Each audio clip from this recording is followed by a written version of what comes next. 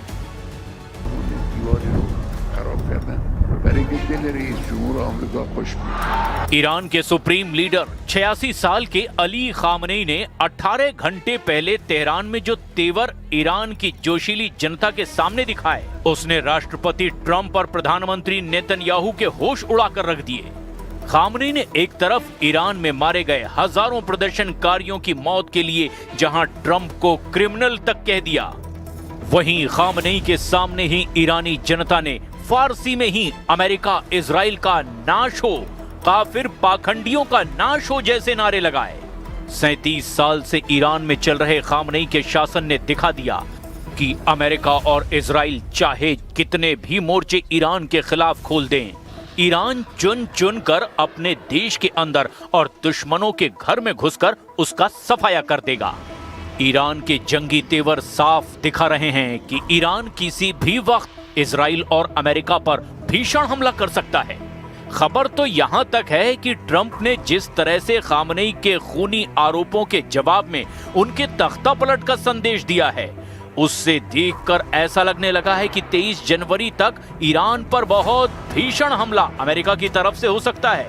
और इजराइल ने भी ट्रंप से कहा कि ईरान पर हमें हमला इस तरह से करना है कि ईरान एक साथ 2000 मिसाइलों से जबरदस्त पलटवार न कर पाए।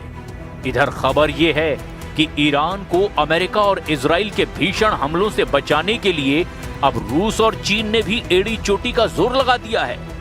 लेकिन इस पूरे बदलते घटनाक्रम की शुरुआत हम करते हैं अमेरिका के राष्ट्रपति ट्रंप और ईरान के सुप्रीम लीडर अली खामनेई के उन तेवरों से, जो चीख चीख कर कह रहे हैं कि जंग तो होकर रहेगी। ये मुश तखरीबगर